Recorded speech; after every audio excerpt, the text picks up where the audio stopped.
Oke, langsung saja kita bahas tentang kelarutan dan hasil kali kelarutan.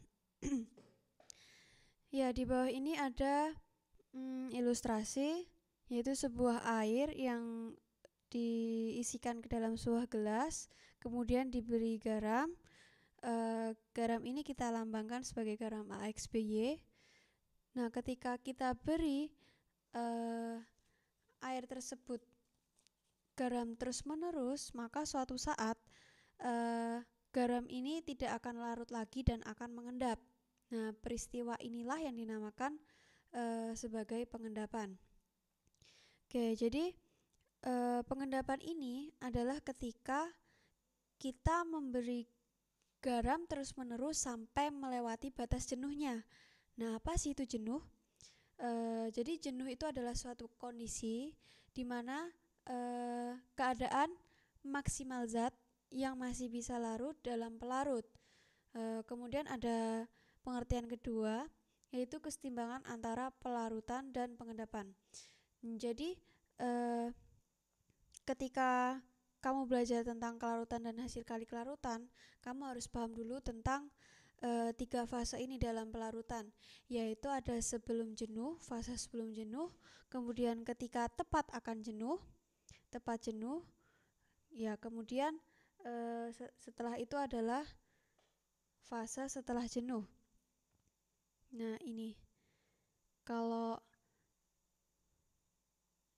fase sebelum jenuh, jadi kalau itu berarti fase sebelum jenuh itu garamnya belum muncul, garamnya belum terjadi pengendapan. Terus kalau jenuh berarti dia tepat akan mengendap tapi juga belum terlihat endapannya. Kemudian fase yang ketiga yaitu setelah jenuh. Nah, setelah jenuh ini adalah yang kita sebut sebagai pengendapan. Oke, jadi setiap pelarut itu juga punya daya larutnya masing-masing, dan setiap garam pun dia itu punya kemampuan melarutkan dirinya sendiri, itu juga punya kemampuannya sendiri-sendiri. Ada garam yang mudah larut, ada juga garam yang susah larut. Nah, buat ceknya teman-teman bisa cari di Google tentang tabel kelarutan garam, ya, tentang tabel kelarutan garam.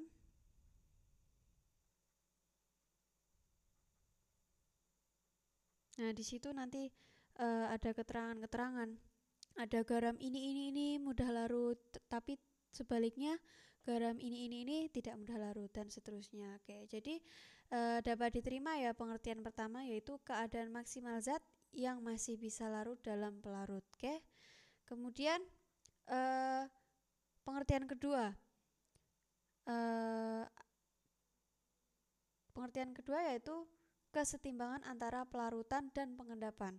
Oke, untuk memahami pengertian ini kita lihat kurva di bawah. Oke, ini ada kurva. Teman-teman masih ingat ya tentang kesetimbangan zat yang dipelajari di semester 1 kelas 11, kurikulum 13 revisi. Itu ada. Nah, ini ada grafik pelarutan. Jadi ini ada dua kurva di sini. Ada kurva yang pertama, kecepatan pelarutan yang semakin lama semakin ke bawah. Oke, semakin ke bawah, landai ke bawah. Terus yang kedua itu ada kecepatan pengendapan yang semakin naik seiring berjalannya waktu. Nah, ketika kecepatan pelarutan dan kecepatan pengendapan ini bertemu kurvanya, nah titik inilah yang akan disebut sebagai keadaan jenuh atau keadaan tepat jenuh. Nah, jadi dari kurva ini apa sih itu jenuh? Nah, dapat disimpulkan bahwa jenuh itu adalah suatu kondisi di mana kecepatan pelarutan sama dengan kecepatan pengendapaan, seperti itu. Oke. Nah, kalau dari kurva ini dapat disimpulkan dong kalau pengertian jenuh itu juga sebagai kesetimbangan antara pelarutan dan pengendapan. Jadi dapat diterima ya dua pengertian ini. Oke, yang penting kita paham konsepnya dulu. Oke. Lalu kita masuk ke reaksinya berkaitan dengan rumus. Jadi seperti tadi ada garam AXBY yang dilarutkan ke air. AXBY itu kan fasenya solid ya. Oke, solid. Solid yaitu padat. Nah, dia akan terurai di dalam air menjadi dua zat, yaitu zat Ay+ dan juga zat BX-. Oke. Kemudian kita masih ingat rumus kesetimbangan, yaitu K sama dengan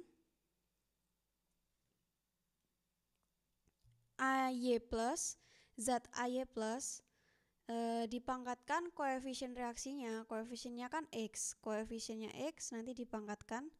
Kemudian dikali zat kedua yaitu BX-, dipangkatkan koefisiennya. Kemudian diper AXBY, konsentrasi AXBY. Dalam kurung itu adalah konsentrasi artinya.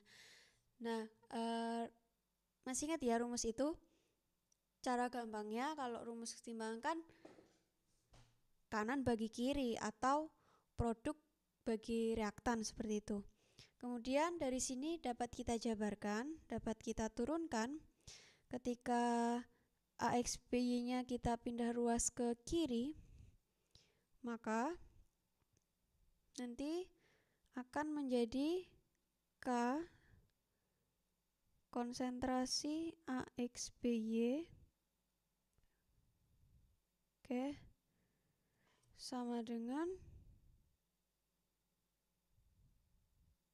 X Ay+ dipangkatkan, maaf, ini salah penulisannya ya, yaitu sebagai pangkat.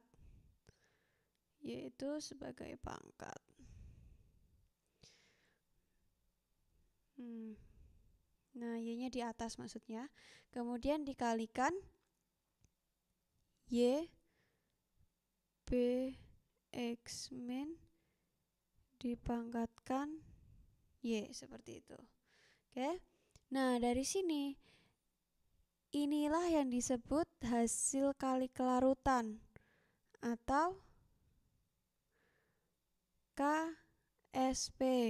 Kemudian hasil pangkat zat-zat ini adalah yang dinamakan S. Ini juga S. S itu kelarutan. Kalau KSP itu adalah hasil kali kelarutan, sementara S itu adalah kelarutan.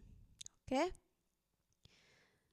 Nah, nanti kita sederhanakan menjadi KSP sama dengan S pangkatkan koefisien dikalikan S pangkatkan Y.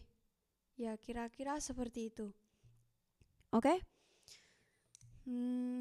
Sekilas rumusnya seperti ini. Nanti tentang rumus KSP ini nanti akan kita bahas lebih mendalam di video berikutnya. Oke. Nah, kita masuk ke kesimpulannya. Oke, dapat disimpulkan dari beberapa pengertian di atas dan juga penjabaran yang telah dikemukakan bahwa kelarutan atau singkatan dari solubility dapat dilambangkan sebagai S